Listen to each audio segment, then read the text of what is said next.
Hello friends, welcome to honey JS academy. 22 June daily current affairs with JS points. ఈరోజు only ఒక 5 articles వార్తల్లో ఉన్నాయి. So first article మనము polity కింద discuss చేస్తున్నాము, ఏపీ హైకోర్టు తీర్పు అని చెప్పేసి. బట్ మీకు ఇది ఇండియన్ సొసైటీలో కూడా వస్తుంది. మీకు వైలెన్స్ అగైనెస్ట్ ఉమెన్ అని చెప్పేసి పాఠం ఉన్నది. సో మహిళలకి జరిగే హింస అని చెప్పేసి దాని కిందికి వస్తుంది. IPC section number 498A.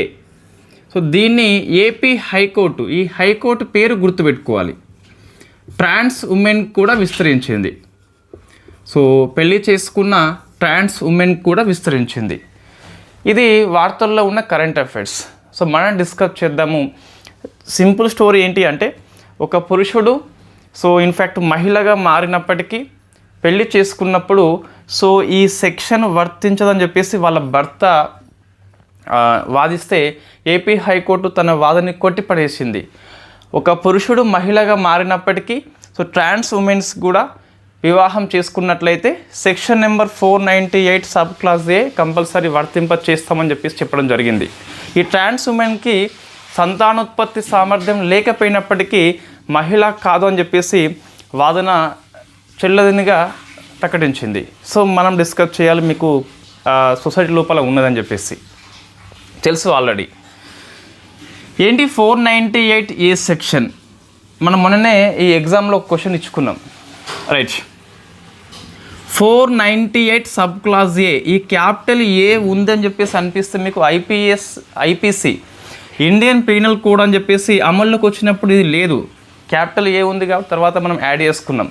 So 1983లో add చేసుకుంటాం. ఇయర్ గుర్తుపెట్టుకోవాలి, పుస్తకాల్లో ఉన్నది కాబట్టి.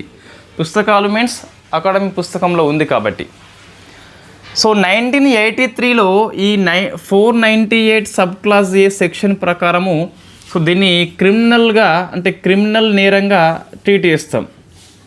సో క్రిమినల్ నేరంగా దీన్ని ట్రీట్ చేస్తాం. 1983లో మనం ఐపీసీకి సవరణ చేసుకొని ఈ 498 సబ్ క్లాస్ ఏని యాడ్ చేసుకున్నాం.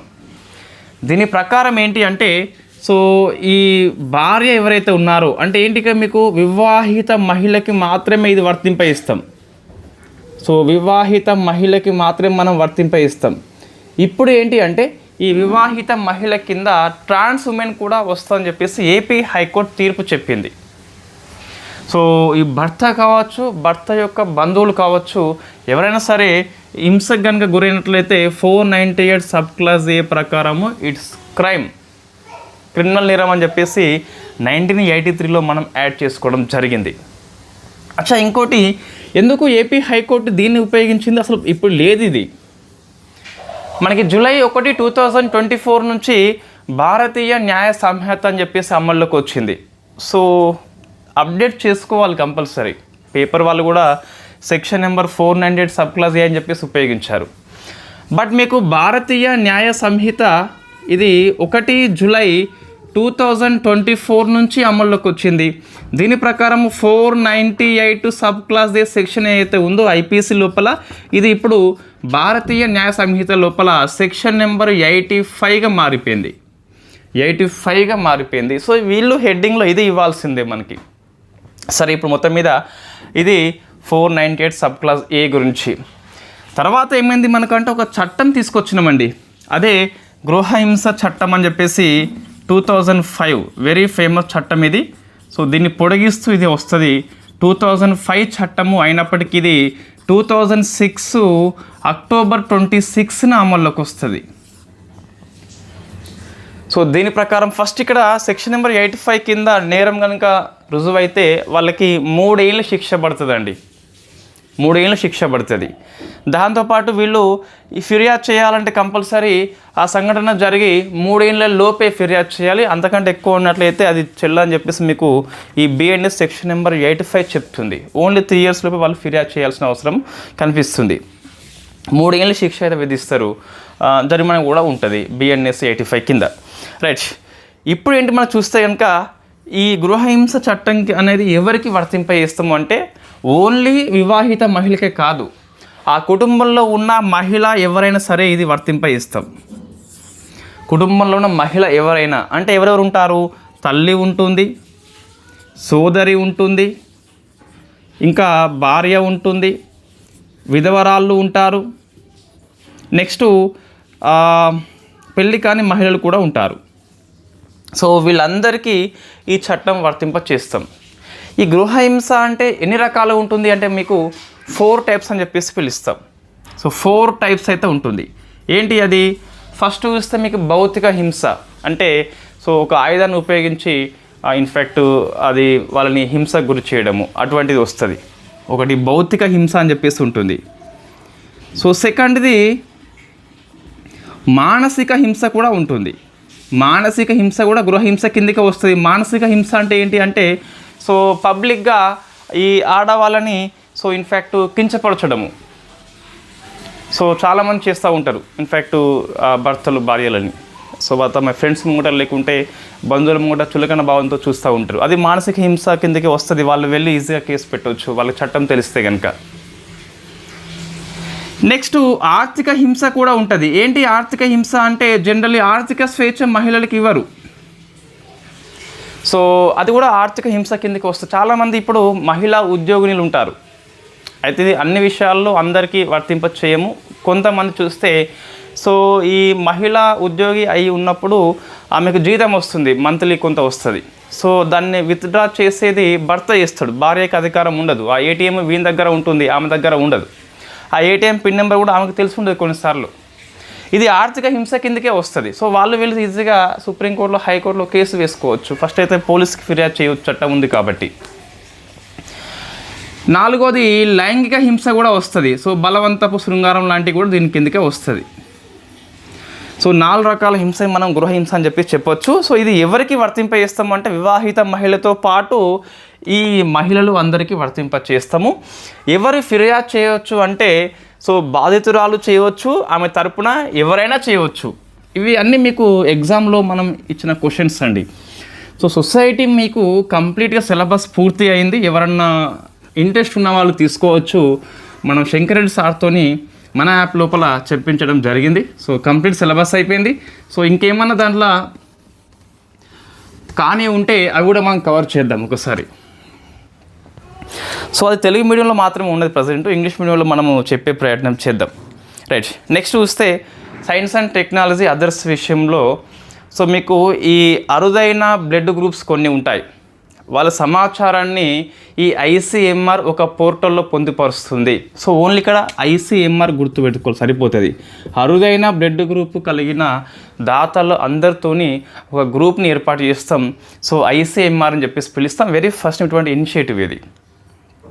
నెక్స్ట్ ఇంకోటి లెనాకా పావిర్ అని చెప్పేసి ఉన్నది. సో లెనాకా పావిర్ ఒక డ్రగ్ ఇది. దేనికి అంటే ఈ హెచ్ఐకి వ్యతిరేకంగా పనిచేస్తుంది. అమెరికా సంస్థ రూపొందించింది. ఇంజెక్షన్ రూపంలో ఇస్తారు. 6 months ఒకసారి ఇస్తారు కాబట్టి సో ఇయర్లీ ట్వైస్ 2 సార్లు తీసుకోవాలి. దీన్ని ఇంజెక్షన్ రూపంలో ఇస్తారు. It is not oral drug. So lenacapavir అని చెప్పేసి ఏ సంస్థ డెవలప్మెంట్ చేసిందంటే గిలియడ్ సైన్సెస్. ఇది గుర్తుపెట్టుకోవాలి. సో గిలియడ్ సైన్సెస్ అనే సంస్థ దీన్ని డెవలప్మెంట్ చేయడం జరిగింది.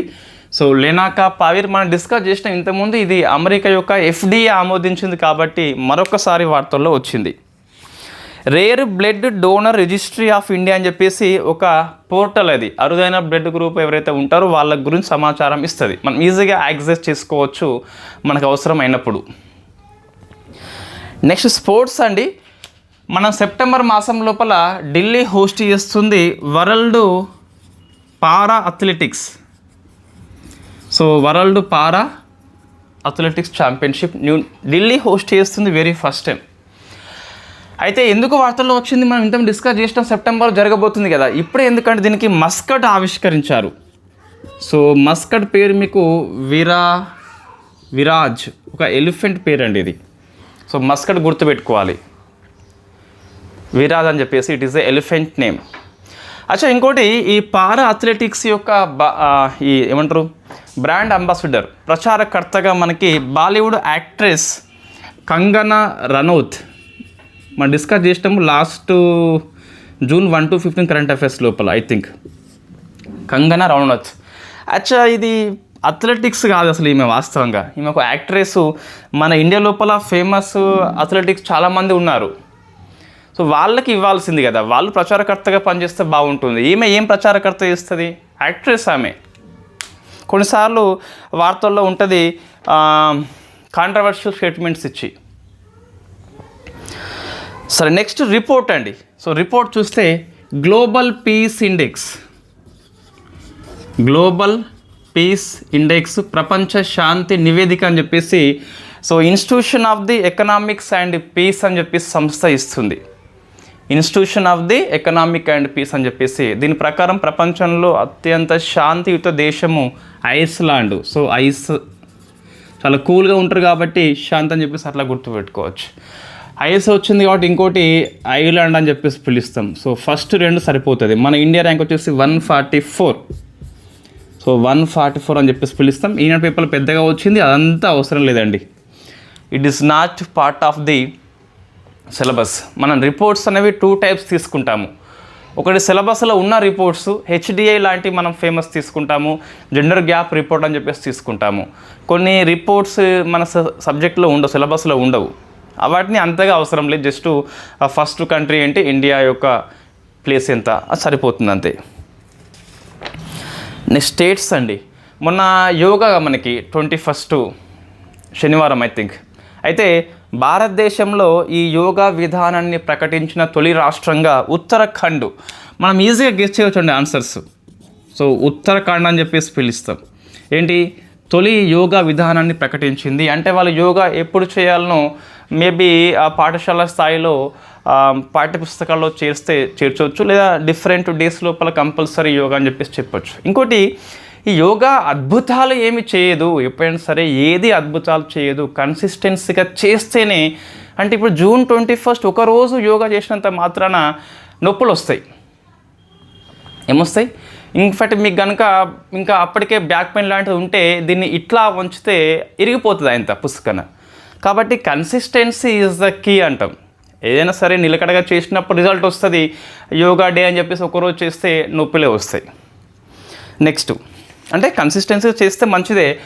యోగా చేయాల్సిన అవసరం ఉందా అంటే కంపల్సరీ లేదు అని చెప్పాలి. మిగతా మీకు వాకింగ్ చేసుకోవచ్చు, ఫిజికల్ వర్కౌట్, జిమ్కి వెళ్ళవచ్చు, లేకుంటే ధ్యానం, ఇన్ఫ్యాక్ట్ అన్నీ చేసుకోవచ్చు. అదే చేయాలని చెప్పేసి బలవంతంగా రుద్దడం మాత్రం ఇది పెద్ద తప్పు. నెక్స్ట్ తెలంగాణ చూస్తే మీకు ఇంతకుముందు మనము సో 4th సిటీ అని చెప్పేసి ఉండే కదా, దాన్ని భారత్ ఫ్యూచర్ సిటీగా పేరు మార్చుకున్నాము. అది ఒకటే మీ కరెంట్ అఫైర్స్ వార్తల్లో ఉంది. సో ఈరోజు 498 సెక్షన్ ఏ అయితే ఉందో దాన్ని మన బిఎన్ఎస్ లోపల 85గా మార్చుకున్నాము. దాన్ని ట్రాన్స్ ఉమెన్ కూడా ఏపీ హైకోర్టు విస్తరించింది. అందుకు మనకు అది వార్తల్లో ఉన్న famous current affairs. Global peace index 144 అని చెప్పేసి పిలుస్తాం. ఫస్ట్ ర్యాంక్ వచ్చేసి ఐస్లాండ్. వరల్డ్ పారా అథ్లెటిక్స్ యొక్క మస్కట్గా మనము విరాజ్ ఒక ఎలిఫెంట్ పేరు తీసుకున్నాము. బ్రాండ్ అంబాసిడర్గా స్పోర్ట్స్కి సంబంధం లేని కంగన తీసుకోవడం జరిగింది. సో ఇవి. ఇంకోటి లెనకా పావిర్ అని చెప్పేసి గిలియడ్ సైన్సెస్ సంస్థ డెవలప్మెంట్ చేసింది. ఒక ఇంజెక్ట్ రూపం లోపల ట్వైస్ ఏ ఇయర్ అని చెప్పేసి తీసుకోవడం జరుగుతుంది. యోగా విధానాన్ని ఫస్ట్ టైం ఉత్తరాఖండ్ రాష్ట్రం ఆవిష్కరించింది. యోగా కంపల్సరీ అని చెప్పేసి చెప్పొచ్చు. ఆ రాష్ట్రం లోపల మరి ఎవరికని చెప్పేసి నేను ఇంకా పూర్తిగా చూడలేదు. మనం ఓన్లీ సమాచారం మనకైతే ఓన్లీ పేపర్లో మాత్రం వచ్చింది. ఇది 22nd కరెంట్ అఫైర్స్ అండి. సో సొసైటీ మనం తెలుగు మీడియంలో పూర్తి చేస్తున్నాం కదా, మనకు కనుక సమయం ఉన్నట్లయితే, అంటే ఎప్పుడు సమయం ఉంటుంది మనకు, ఇప్పుడు ఇంకా ఇవన్నీ అయిపోవాలి మన షార్ట్ చేసినవన్నీ. అప్పటికి గ్రూప్ 2 కనుక నోటిఫికేషన్ రాకుంటే సో కనీసం మనం ఏపీ వాళ్ళకైతే చెప్పొచ్చండి. తెలంగాణ వాళ్ళకి టైం కనుక లేనట్లయితే మనం ఏం చేయలేం. కానీ ఏపీ వాళ్ళకి ఆ 3 చాప్టర్స్ ఉన్నాయి కదా, ఏది ఇండియన్ సొసైటీ స్ట్రక్చర్ కావచ్చు, సోషల్ ఇష్యూ కావచ్చు, సోషల్ మూమెంట్స్ కావచ్చు, ఈ 3 మీకైతే ఉన్నాయి. సో ఈ 3ంటిని మనము ఇంగ్లీష్ మీడియంలో చెప్పుదాం. ఎవరైతే ఈ సార్ కోర్స్ తీసుకున్నారో వాళ్ళకి ఫ్రీ ఉంటుంది, మిగతా వాళ్ళు తీసుకోవచ్చు. ఇన్ఫ్యాక్ట్ మనం ఎప్పుడు చేస్తామో చెప్పలేను, కానీ ఏపీ వాళ్ళకు చెప్పొచ్చు అండి. ఏపీ వాళ్ళకు ఈ ఇయర్లో ఎగ్జామ్ కంపల్సరీ ఉండదు. మనం కోర్సెస్ పూర్తి చేసుకున్నాక మరొకటి స్టార్ట్ చేసుకుంటాం కదా, అప్పుడు ఏపీ వాళ్ళ మీద మనం ఫోకస్ చేయవచ్చు. తెలంగాణ గ్రూప్ 2 అయిపోతే ఏపీ గ్రూప్ 2 మనం ఫోకస్ చేయాల్సింది. ఎస్ఎన్టీ అండ్ ఈ సొసైటీ కావచ్చు, జాగ్రఫీ కావచ్చు, ఇంకేమన్నా మీకు ఉన్నట్లయితే నేను ఫ్రీ ఉన్నప్పుడు మీకు ఇంకా ఎక్కువ సేవలు ఇవ్వచ్చు. ఏమంటున్నా, తెలంగాణ గ్రూప్ 2 ఫస్ట్ అయిపోతుంది ఎట్లయినా సరే, ఏపీ గ్రూప్ 2 వెనక అయిపోతుంది. కాబట్టి తెలంగాణ గ్రూప్ 2 అయినాక మళ్ళీ గ్రూప్ 2 పడాలంటే మనకి చాలా టైం పడుతుంది. మనం ఫోకస్ చేసేది గ్రూప్ 2 కాబట్టి ఏపీ వాళ్ళను ఫోకస్ చేద్దాం. So thank you very much.